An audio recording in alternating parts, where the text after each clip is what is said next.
ঊনকোটি জেলা পরিষদের সভাধিপতি অমলেন্দু দাস এবং তার পরিবারকে নিয়ে সামাজিক মাধ্যমে কুমন্তব্য অজয় দাস নামের এক যুবকের ওই যুবকের বিরুদ্ধে মানহানি মামলার পথে হাঁটছেন সভাধিপতি। সাংবাদিকদের প্রশ্নোত্তরে ঘটনা খণ্ডন করলেন সভাধিপতি নিজেই। কি বললেন সভাধিপতি শুনুন। বেঙ্গালুরু থেকে অজয় দাস নামে যে ছেলেটা, আমি এবং আমার পরিবার, আমার স্বর্গীয় পিতাজি সবাইকে টাচ করে পরিকল্পিতভাবে একটা পোস্ট সে দিয়েছে এবং সেই পোস্টে যে ভাষা ব্যবহার করেছে তা অত্যন্ত নিন্দনীয় এবং সে মিথ্যার আশ্রয় নিয়ে এই পোস্ট করেছে। আমার মনে হচ্ছে সে মদমস্ত অবস্থায় ছিল এবং তার মানসিক অবস্থা কি ছিল সেটাও আমার সন্দেহ হচ্ছে। কিন্তু যেভাবে সে আমাকে এবং আমার পরিবারকে বদনাম করার জন্য যে পোস্ট সোশ্যাল মিডিয়ায় করেছে এবং পরবর্তী সময় সিপিএম ত্রিপুরা পেজ থেকেও তার ওইটাকে আরো কাটছাট করে এটাকেও প্রচার করা হয়েছে, এটাও আমাকে অনেকে বলেছে। আমি প্রথমত তার সমস্ত যে তথ্যগুলো যে কথাগুলো বলেছে তা খণ্ডন করছি। তার সম্পূর্ণ মিথ্যা এবং তার কোনো বেজ নেই। আমাকে সে মারবে, মার্ডার করবে, গালিগালাজ করেছে, এগুলো তথ্য তো সোশ্যাল মিডিয়া পোস্টেই আছে। আমি এটার থেকে আইনের দিকে আমি যাব, আইনি পরামর্শ নিয়ে আমি মানহানি মামলার বিরুদ্ধে করব। আমাদের খাওয়ার থাকার রাজনীতি করে আমাদের খেতে হবে সে না। সে যেভাবে টাকা পয়সা অর্থনৈতিক দিকে সেভাবে কথা তুলছে সেটা সম্পূর্ণ মিথ্যা এবং তার কোনো ভিত্তি নেই। সে শুধু আমাকে সুপরিকল্পিতভাবে কে বা কারা, এবং সে বিজেপি করেছে বলে কথা বলছে বিজেপির নেতা। সে এরকম কোনো নেতৃত্ব নয়। সে মিজোরাম, মেঘালয় বা মণিপুরে ছিল 17 সালে না 18 সালে এসছে, আসার পরে বিজেপি ক্ষমতায় আসার পরে দলের সঙ্গে কাজ করেছে কিছুদিন। যে তার যে মানসিকতা, তার যে ইচ্ছা, তার যে মাফিয়াগিরি, এটা দল কোনোদিন মানতে রাজি হয়নি এবং দল থেকে তাকে গ্রামেই, তার ওয়ার্ডে, তার বুথেই তাকে সরিয়ে দিয়েছে। বিগত 23-এর নির্বাচনে সিপিএম এর হয়ে সে কাজ করেছে, সেটা তার বুথে, তার ওয়ার্ডের লোকেরা ওটা অনুভব করেছে, ওরা দেখতে পেরেছে, জানতে পেরেছে। 23 বিধানসভা নির্বাচনে বিরোধিতা করেছে, পঞ্চায়েত নির্বাচনে 2024-এ সেখানেও দলের বিরুদ্ধে কাজ করেছে। সে একা পড়ে গেছে, দল থেকে বিচ্ছিন্ন হয়ে রাস্তা না পেয়ে বেঙ্গালুরু গিয়েছে। যেহেতু এই গ্রামে সে অনৈতিক কাজ করতেছিল, অনৈতিকভাবে রোজগারের ধান্দা করেছিল, মানুষের সঙ্গে লাগালাগি, মারামারি, সেটা আমি যেমন প্রশ্রয় দিইনি, যেমন আমার দল সেটাকে মানে না। ভারতীয় জনতা পার্টির একটা বিরাট দেশীয় দল, সেটা সঠিক দিশায়, সঠিক আমাদের মোদীজির নেতৃত্বে, মাননীয় মুখ্যমন্ত্রীর নেতৃত্বে এখানে সুষ্ঠু বিলি বন্টন, সুস্থ পরিচালনা, স্বচ্ছতার উপরে সরকার চলছে। ওইটাকে সে অসৎ দিকে ধাবিত করার চেষ্টা করেছে, সেটাকে আমি সায় দিইনি। ওইটাই হয়তো আমার পিছনে, তার এই কথাগুলো বলার পিছনে এটাই হয়তো তার মেইন উদ্দেশ্য থাকতে পারে, যে উনি আমার কারণে হয়তো সেই কাজগুলো করে উঠতে পারে। দল আমার পাশে আছে, দল আমাকে প্রতিনিয়ত সাহায্য করছে, মন্ডল সাহায্য করছে, এখানে আমার গ্রামের যারা নেতৃত্ব আছেন এরা এটার আমার পক্ষে কথা বলছেন এবং ওর বিপক্ষেই ওরা মত দিচ্ছেন। এবারে শুনুন সভাধিপতিকে নিয়ে বেঙ্গালুরুতে বসে সামাজিক মাধ্যমে ঠিক কি বলেছিল অজয় দাস। অমলেন্দু দাস সবাই আমার গ্রামে জানে, অরবিন্দু দাস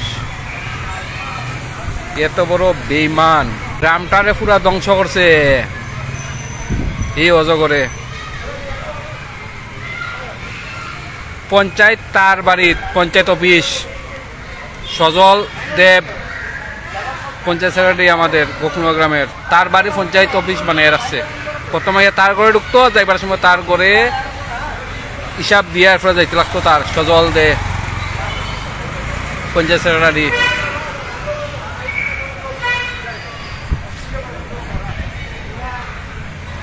আমি কতবার প্রতিবাদ করছি, এই গোকুলমা গ্রামে রাস্তার কাজ হয়, ইট 2 নম্বরই, এ আমারে দমকি দেয়, এই অমলেন্দু দাসে দমকি দেয় আমারে। গড়ের মানুষের তুফানে গড় ভাঙছে, আমারটাই বিচার দিছে যে অমুক অমুকের টাকা চাইছে। তোর ঘরে এই তোর ঘর ঢুকাই দিছি 30,000 লাগবো। আর আমারটা বিচার দিছে, কিন্তু আমি জানি না যে অমলেন্দু দাস এটা তো যুক্ত আছে। আমার বাবার খাইছে এই অমলেন্দু দাসের বাবায় বাকি খাইতো আমরা দোকানে, রেশন দোকানে। তখন সে সিআরপির চাকরি করতো। তার বাবার ঋণ এখন পর্যন্ত মারতে পারছে না। আমার বাবারে কইছে যে দিতাম না, কিতা করলে বা করলাও এই অমলেন্দু দাস। আর একটা কথা কই, এত বড় লাইটটায় তার বাবার নামে বদনাম করে। তার বাবার দুধ চাপাইতে, তার বাবা আসলো লাইটটা একটা, তার বাবার দুধ চাপাইতে আসে মানুষেরা কয় আমার বাবা আসলো জাঙ্গিয়া ফ্যান্ট খুললা, মানে জাঙ্গিয়া বলে তার বাবা লটকি দিত। তার বাবার নামে বদনাম করে আসছে এসে আয়ে বালা হয়ে গেছে সবেরটাই। হ্যাঁ, অত বড় লাইটটায়। আরে এত এর মতো সামারও নাই কখনো গ্রামে, এর মতো সামার জান প্রাণ দিছি। 18 দিছি, সব কিছু সাইডে গেছি শিলং থেকে। চিয়া মানে ঘরের জিনিসপত্র আধা হাতে বিক্রি করে দেয়া, সব কিছু সাইডে গেছি। সত্যতে গিয়া ইয়ে করে দেয়া, হ্যাঁ, পার্টি কর্ম করে দেয়া গিয়া ইয়ে, কিন্তু এই ইয়ে পাইছি না। যদি আমার কিছু অঘটন ঘটে, এর জন্য দায়ী হইল সভাধিপতি অমলেন্দু দাস। সবে ইনকারি করো, ফিশারি ডিপার্টমেন্টে যাও, কত টাকা তার বছরে তার বাড়ির ঢুকে, মানে তার ইয়তারি, তার ছোটো ভাইয়ের নামে, তার ছোটো ভাইয়ের বোন নামে, অমুকের নামে, ফিজুসের নামে। ফিজুসের ডেইলি গাইলায়, সিপিএম করে তারা ডেইলি গাইলায়, তবু তার নামে বেনিফিশিয়ারি ঢুকে টাইন লয়। তার মানে এই তোর ঢুকার নাম অত টাকা ঢুকে টাইন লইলায়, মানে ঢুকে টাকা লয়, মানে তার কিচ্ছু নাই। হ্যাঁ, ঢুকে টাকা লয়। এ কত বড় সামার হইতে পারে। আরে আরে সাধারণ একটা কৃষক মেলা হয়েছিল, ওগুর খাওয়ার কন্ট্যাক্ট এলো একটা সভাধিপতি মানুষ, খাওয়ার কন্ট্যাক্ট লয় আর লইয়া কাজ করায় আমরা দিয়া, আর পরে 500 টাকা হাজিরা দেয় আমরা। কত বড় সামার হইতে পারে। হ্যাঁ, আর বিল বানায় 1,00,000, 1.5 লাখ টাকা, 2 লাখ টাকা। আমি একটা সরইলে তোরে দিমু, আজকে কইয়া দিলাম, যদি বাচ্চা থাকিস, তুই যদি আমার মারস না, মার্ডার যদি করস না, তুই তো আমার কইস মার্ডার করার লাগিয়া, আর তুই যদি মার্ডার করস না, তোরে একটা সর আমি দিমু, এটা আমার শিওর। আমি কইলাম আজকে তোরে একটা সর হইলেও তোরে দিমু। তুই আমার ফ্যামিলি লয়ে খেলছ সবচেয়ে বড় খেলা, পাটফার বেইমান লাইটার ফুলা। তোর বাবাই কিতা করছে তাই না, শ্বাস পর্যন্ত স্কুলের শ্বাস পর্যন্ত চুরি করতে হবে।